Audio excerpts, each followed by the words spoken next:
Repeat करिएगा ना, या मतलब क्या कहते हैं रिवाइज कीजिएगा, उसके बाद हो जाएगा।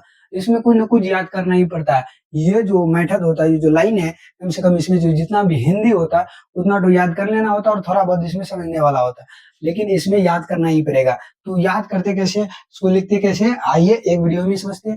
आगे पहला दूसरा नंबर जो हमारा क्वेश्चन था, एक नंबर तो सॉल्व कर चुके थे, दूसरा नंबर हमारा क्वेश्चन 3 + 2√5 यही है। क्या कहता है, इसको अपरिमेय संख्या है, मतलब प्रूव कीजिए, सीधा कीजिए कि है अपरिमेय संख्या। तो पहले हमको करना क्या, हमको मान लेना, क्या करना है, हमको मान लेना है। माना कि, यहाँ लिखना है हल, यहाँ लिखना है माना कि क्या नंबर है हमारा, 2 नंबर। तो 2 नंबर माना कि 3 + 2√5 एक परिमेय संख्या, हमको सिद्ध करने कह रहा है, तो हम क्या करेंगे, परिमेय संख्या मान लेंगे। माना कि 3 + 2√5 एक परिमेय संख्या, एक परिमेय संख्या है। यहाँ तक मान लिया, कोई दिक्कत नहीं। परिमेय संख्या है क्या, परिमेय संख्या मतलब जो परिमेय संख्या आ गया उसको p बटे q के रूप में लिख सकते हैं। तो इजीली यहाँ क्या लिखेंगे, पहले है क्या हमारा 3 + 2√5, यही है। 3 + 2√5 यही है।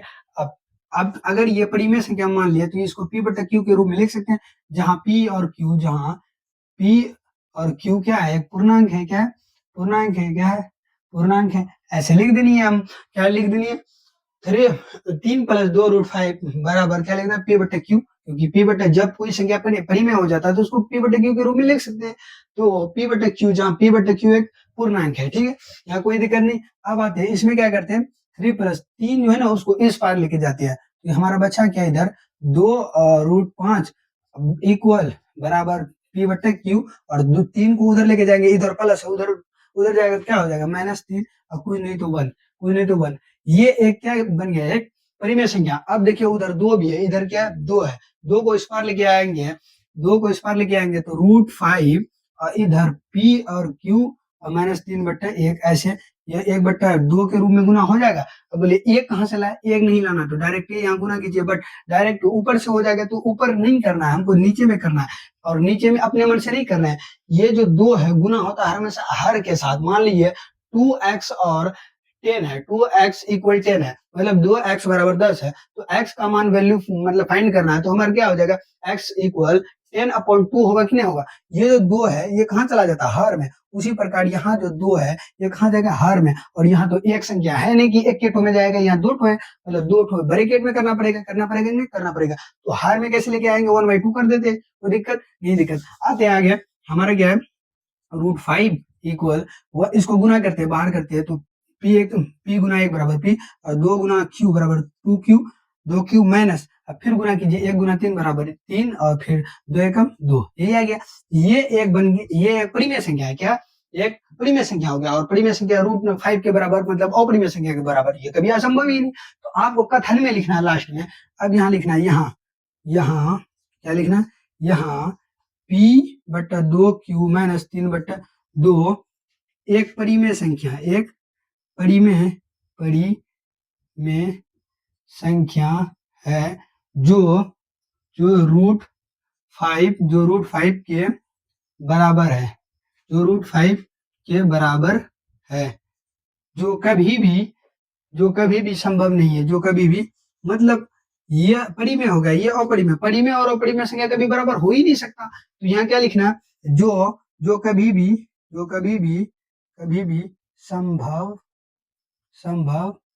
नहीं है।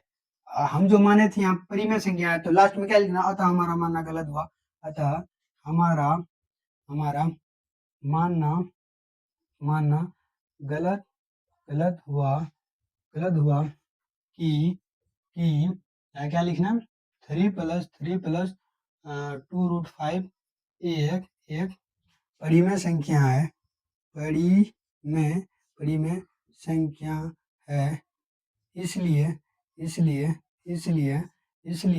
3 + 2√5 एक अपरिमेय संख्या होगा, एक अपरिमेय संख्या होगा, ठीक है। ये जो है, ये आप लोगों को रट लेनी है, इतना तो कम से कम रट लेना है। ये रटने के बाद हमारा ज्यादातर प्रॉब्लम सॉल्व हो जाता है। ये क्या करना, आपको रट लेना है। यहाँ इस टाइप क्वेश्चन में ऐसे में डायरेक्टली इतना ही करना पड़ता है, ज्यादा नहीं। ये हमारा सॉल्व हो चुका है, ये 5 नंबर में भी पूछ सकता है, 2 नंबर में भी पूछ सकता है। तो अगर इतना रट लेते हैं तो 2 नंबर या 5 नंबर हमारा बच जाता। तो ज्यादातर तो ये 5 नंबर में पूछता।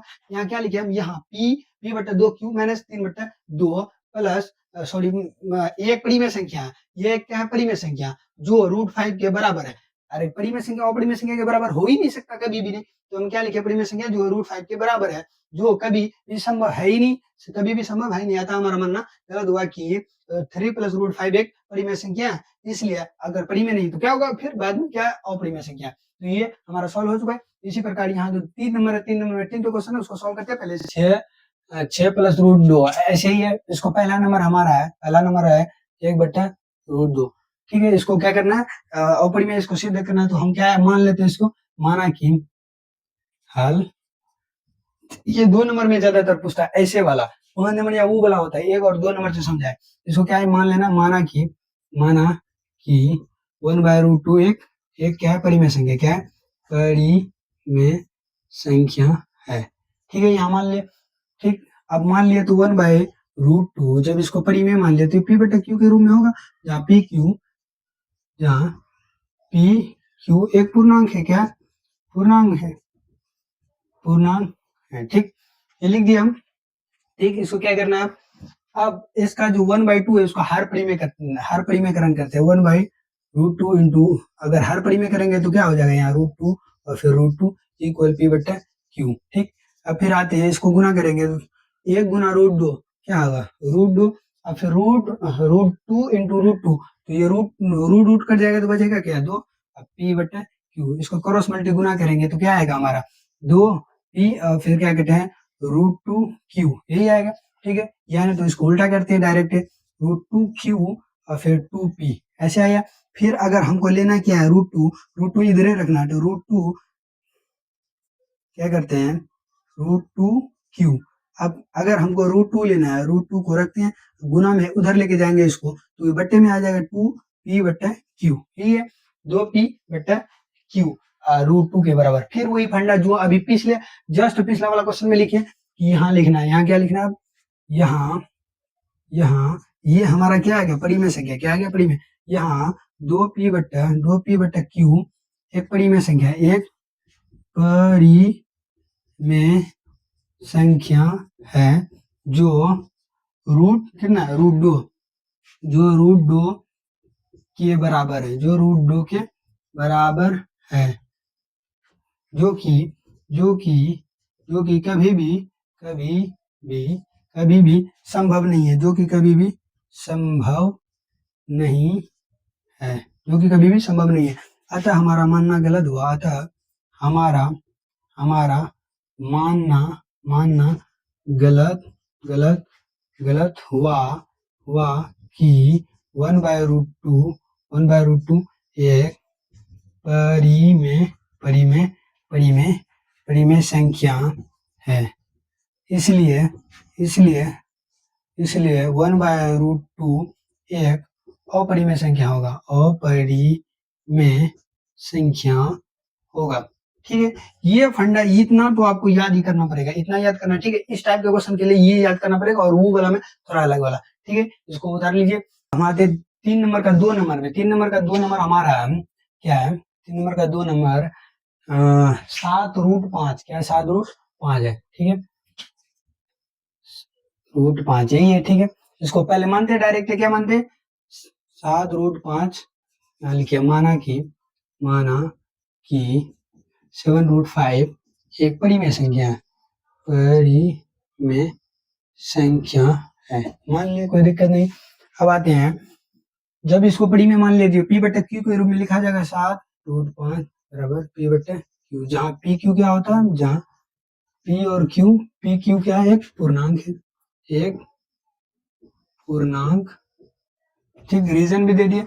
अब ये जो गुणांक में है, 7 गुना में उधर लेके जाएंगे तो इधर बट्टे में आ जाएगा नीचे में, यानी √5 बराबर p बट्टा q।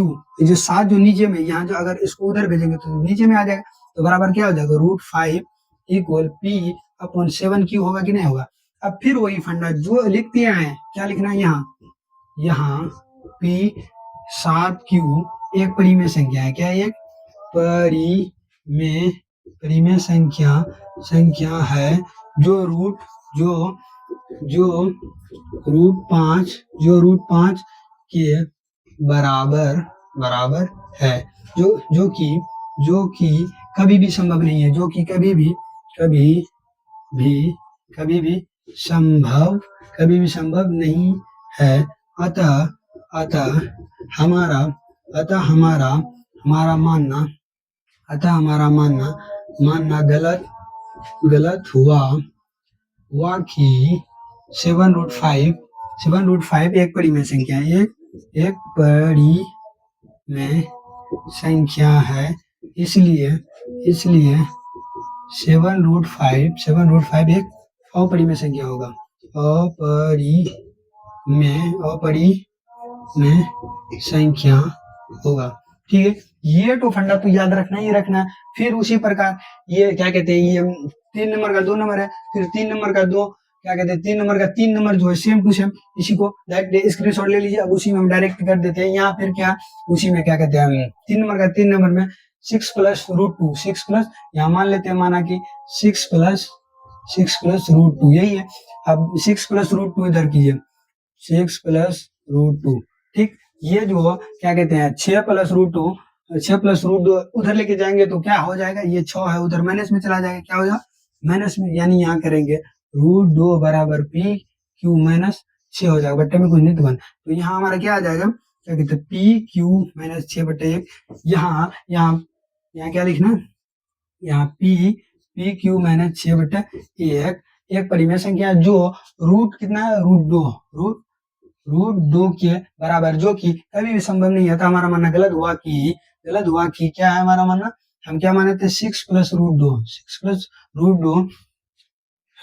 एक परिमेय संख्या है, इसलिए क्या हो जाएगा, फिर लास्ट में क्या हो जाएगा अपरिमेय संख्या, यानी क्या था 6 प्लस रूट 2 एक अपरिमेय संख्या होगा डायरेक्टली। यानी इतना तो आपको याद करना ही पड़ेगा, इतना तो याद कर लीजिए और एक बार में इसको स्क्रीनशॉट ले सकते हैं। इसका अगर मतलब आप और भी चाहते हैं कि मतलब वो जो एक नंबर जो 5 नंबर या जो फिक्स आता 5 नंबर उसको डायरेक्टली एक बार और समझा दे, तो उसके टाइप में जैसे हम पहला नंबर का है रूट 5, तो हम रूट 2 रूट 3 इस तरह से समझा सकते हैं।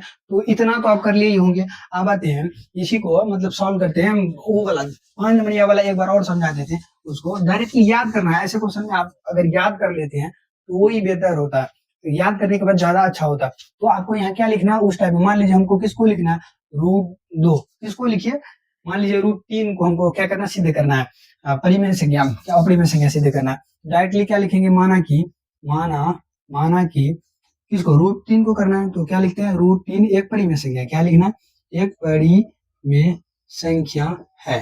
ठीक है, कोई दिक्कत नहीं। ऐसे मान लिए जब हम इसको रूट 3 मान लिए मतलब परिमेय संख्या मान लिए, परिमेय संख्या जब भी मान लेते हैं, परिमेय संख्या होता क्या जिसको पी बटे क्यू के रूप में लिख सकते हैं।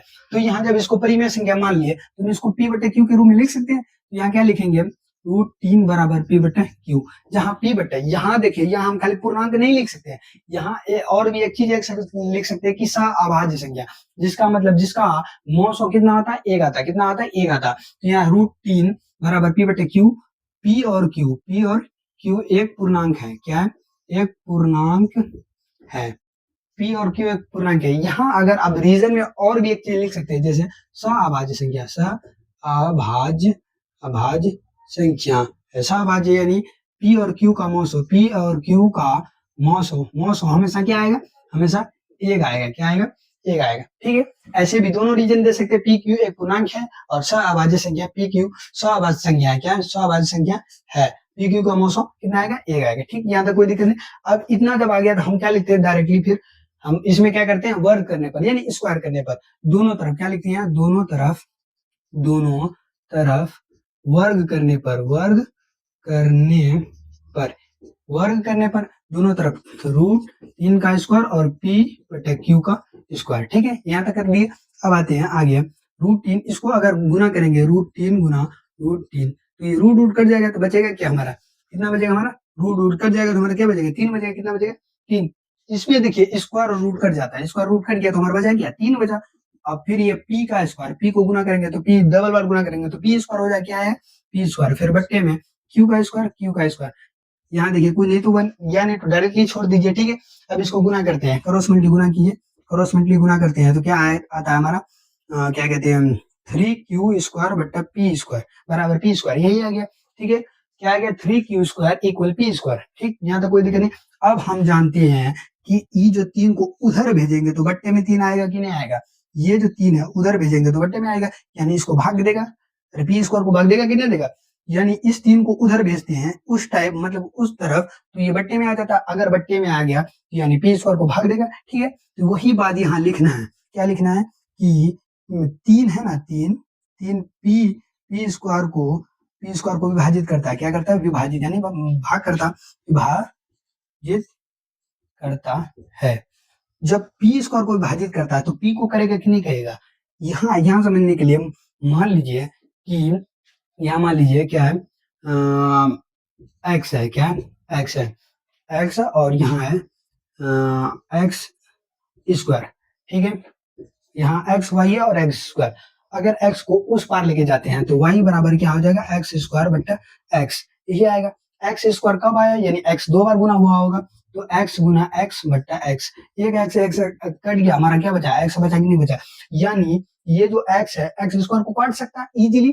अब वही बात यहाँ चेंज किया जाता है, x y बराबर x रहा, तो ये जो x है उधर लेके जाएंगे, यानी y बराबर x बट्टा x, ये इसको भी काट सकता है नहीं काट सकता, यानी वही x² को भी काटा, जो x² को काटा, अगर वही स्क्वायर हटा दी जाए उस x से तो उसको भी काट सकता है। तो उसी प्रकार यहाँ जो 3 है जब p² को काट सकता है तो p को भी काटेगा नहीं काटेगा। जिस प्रकार यहाँ x² को काटा, फिर यहाँ x है, फिर यहाँ x खलिया x को काटा, उसी प्रकार यहाँ 3 p² को काटा तो ये p को भी काटेगा। उसी प्रकार यहाँ क्या लिखना है हमको, 3 p को भी विभाजित करेगा, विभाजित करेगा। ठीक है, ये एक कथन 1 मान लीजिए, यानी तो इसे डायरेक्टली कथन 1 मान लीजिए। ठीक, कोई दिक्कत नहीं। अब आते हैं जो 3 है, हम है क्या रूट के अंदर 3, अगर यहाँ 3 की जगह 5 रहे, 6 रहे, 9 रहे, 10 रहे, कुछ रहे, 7 रहे, √3 या कुछ भी रहे, तो जो भी 3 है तो क्या मानना है, माना कि यहाँ अब लिखना है माना कि किसका मान मान रहे, यहाँ जो किसका मान मानेंगे, p का मान, किसका मान, p का मान, p का मान क्या मानेंगे, माना कि p बराबर कितना 3 है तो 3 के क्या मानेंगे, 3 के आप 3a भी मान सकते हैं, 3x यानी 3x 3a कुछ भी मान सकते हैं। तो यहाँ क्या लिखना है, अगर 3 मतलब 3 √3 है तो 3a मानना है, खाली उसमें k a b c d कुछ भी ठोक सकते हैं, कोई दिक्कत नहीं। आते हैं आगे करते हैं, 3a मान लिए। अब p का मान क्या करना है, यहाँ लिखना है p का मान समीकरण, इसको यहाँ जो अभी किए थे ना, इसको समीकरण 1 मान लीजिए, p का मान समीकरण 1 में रखने पर ठीक, कोई दिक्कत नहीं दिक्कत। आते हैं समीकरण हमारा 3q² और है p², तो यहाँ लिखते हैं 3q² और p का मान हम क्या मान ले 3k² हो गया, तो हम 3q² और 3 दिया 9, अगर इसको गुना करेंगे तो 3 दिया 9k²। अब ये 3 गुना 3 और 3 दिया 9, ये कट गया, बचा कि हमारा q² और 3k²। अब ये 3 जो इधर आएगा यानी q² को विभाजित करेगा, किसको विभाजित करेगा, q² को, तो यहाँ फिर वही सेम टू सेम बात लिखना है। क्या लिखना है, 3 q² को विभाजित करता है, क्या करता है, विभाजित करता है। तो 3 q को भी विभाजित करेगा। ठीक है, कोई दिक्कत नहीं। यानी 3 पहले 3 किसको विभाजित किया, p² को और p को, फिर वही 3 q² को विभाजित किया और फिर क्या कहते हैं q को। आप HCF यानी मॉसो तो पढ़े ही होंगे। मॉसो में क्या होता है कि अगर दो मान लीजिए दो ठो संख्या दिया, एक दिया गया 6, एक दिया गया हमारा दिया गया कितना 4, 6 और 4 ये दिया गया। अगर ये 6 4 एक पहाड़ा से कट रहा है, मान लीजिए 2 से कट रहा, मान क्या कट ही रहा है, 2 से 2 किया 6, 2 दूनी 4, यानी 2 जो हुआ किसको काटा, 6 को भी काट रहा और 4 को भी, तो इन दोनों का HCF यानी मॉसो क्या आएगा, मॉसो 2 ही आएगा।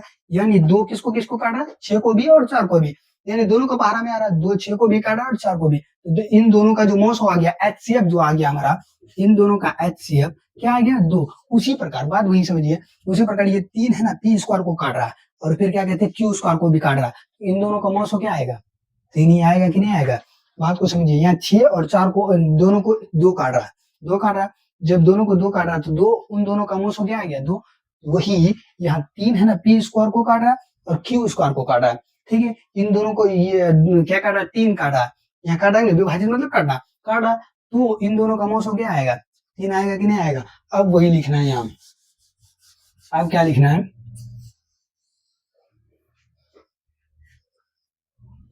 अब यहाँ कथन 1 इसको कथन 2 मान लीजिए, क्या लिखना है यहाँ कथन 1 तथा 2 से P और Q का मौसो 3 प्राप्त होता है। कितना प्राप्त होता है 3 प्राप्त होता है, जो विरोधाभास है, जो कि विरोधाभास है। मतलब ये मतलब विरोध ये हो ही नहीं सकता, दोनों का P और Q का मौसम 3 है, कितना है 3 है, इसके अकॉर्डिंग यहाँ जो की है। लेकिन हम पहले ही मान लिए P की एक पूर्णांक संख्या है और क्या है सहअभाज्य संख्या, यानी P Q का मौसम सहअभाज्य, जिसका मौसम कितना आता है 1 आता है, तो वहाँ 1 आया यहाँ 3 आ गया, मतलब वही क्या विरोधाभास हो गया। यहाँ क्या लिखना है P Q का मौसम 3 प्राप्त होता है जो कि विरोधाभास है। अतः हमारा मानना गलत हुआ कि √3 एक परिमेय संख्या है, परिमेय संख्या है, इसलिए √3 एक अपरिमेय संख्या होगा। इतना तो ये जो है ये जो कथन वाला लिखे हैं ये आपको याद करना ही पड़ेगा, ये याद करने वाला है, ये आपको किसी भी कीमत में याद करना। अगर आपको 5 नंबर लेना है, अगर 5 नंबर आपको बचाना है तो आपको ये तो याद करना ही पड़ेगा। इसी प्रकार यहाँ √3 की जगह √5 √8 क्या कहते हैं √2 कुछ भी आ सकता है, आप एक तो याद कीजिए, उसी रूल को उसमें अपनाते जाइए और क्या कहते हैं इसको रिवाइज कीजिए, कम से कम 5-6 बार अगर रिवाइज कर लेते हैं तो इजीली हो ही जाता है। ठीक है, आई होप यहाँ तक कोई दिक्कत नहीं हुआ होगा। ठीक है, समाप्त करते हैं इसको।